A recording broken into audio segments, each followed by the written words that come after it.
access to my talk. I can't look at you. I'm driving, but let's talk. So, what I've been doing is finding ways to make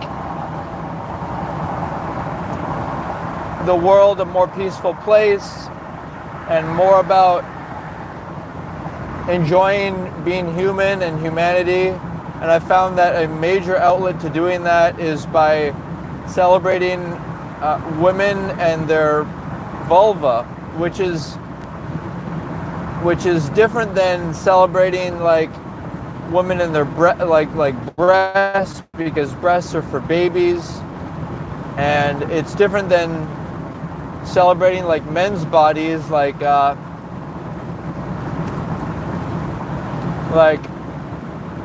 trying to make it a penocentric culture, or about giving attention to men, like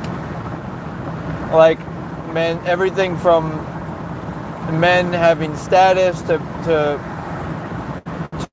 men having, flashy objects like cars or houses and jewelry, and all that stuff it can be playful, but I think it's important to have one thing be your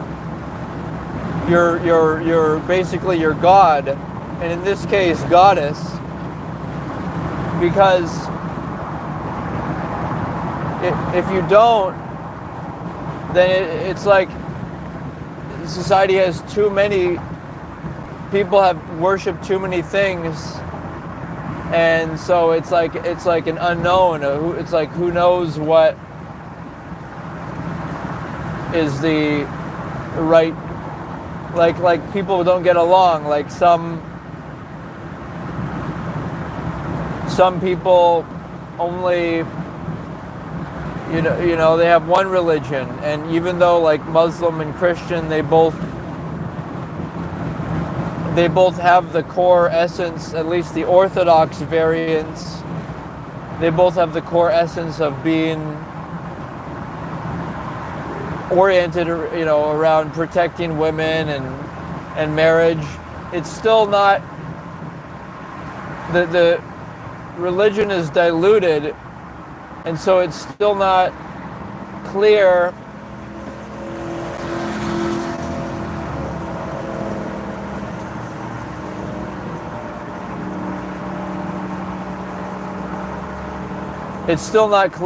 like people say they're Muslim or Christian, but they don't.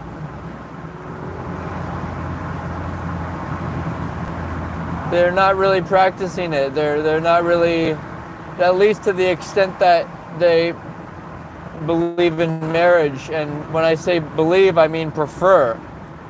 And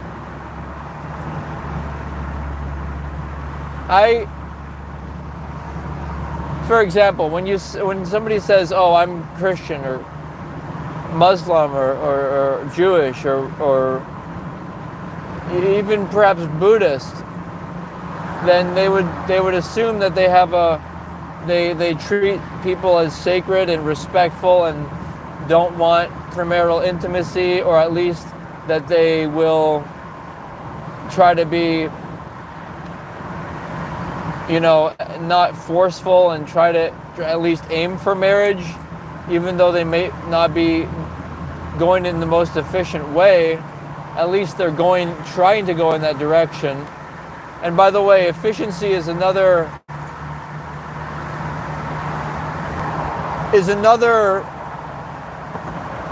dynamic that is necessary to incorporate. Because if you say you want marriage, but you're not going in the most efficient way to how, and you're not studying it, just like people study to be more advanced practitioners, like surgeons or business people, they study these things.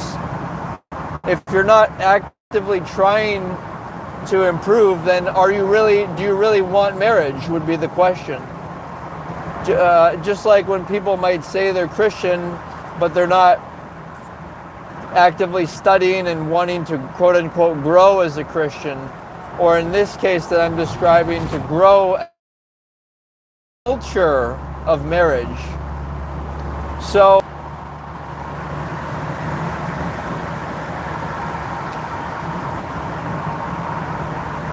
where do we go as a society?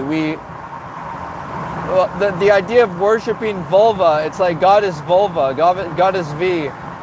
That is an obvious start to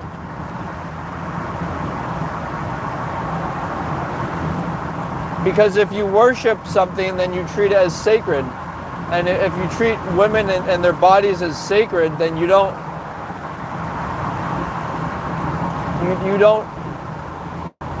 try to seduce them, right? You don't try to manipulate them. You don't try to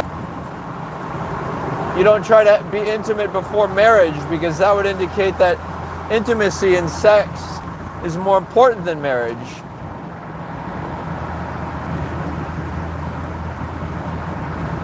Right?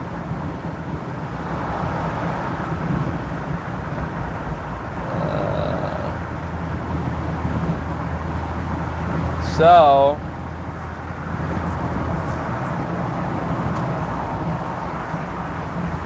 that being considered, it's like, what am I doing to work on this? Well, part of it is like really, admiring women and looking at them visually as an emphasis, and not awkwardly, like if they seem to like see you doing it and they get turned off, then focus on other women.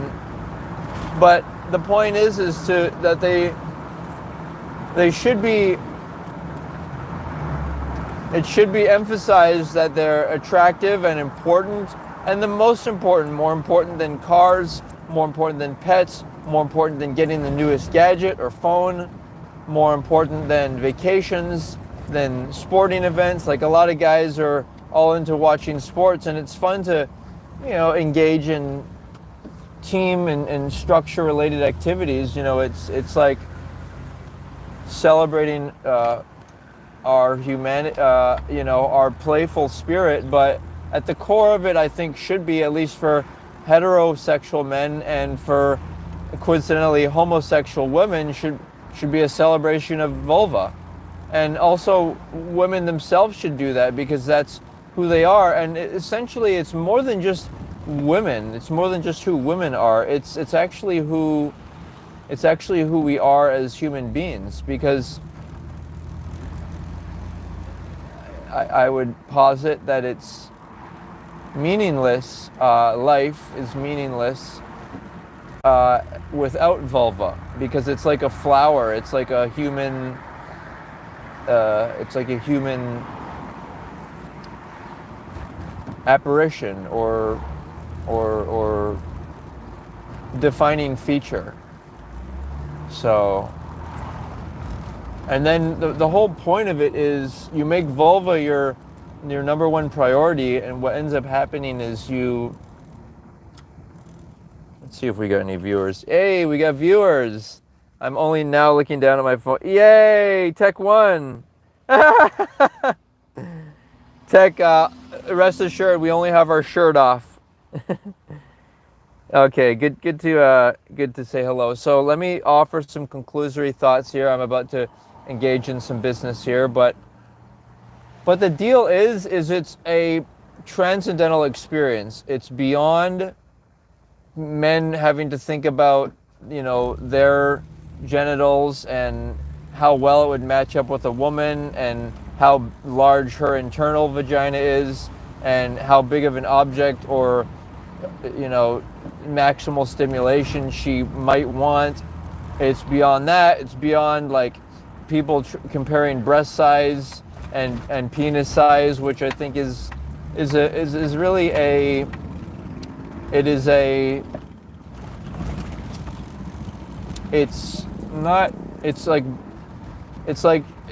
a lower vibration. It's not It's not like when you think of vulva, you feel good. You know, you think you look at it, you feel good. And when you think of it, I would argue that just as they talk about this idea of like a Jesus character, I would say that you're instantly saved.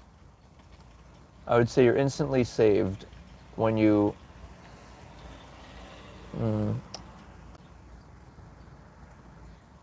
when you think of vulva. And so, that being said, I do have to attend to some business here, but thank you for tuning in. This has been a brief session, but guess what? It's actually, I was able to share some thoughts, express, and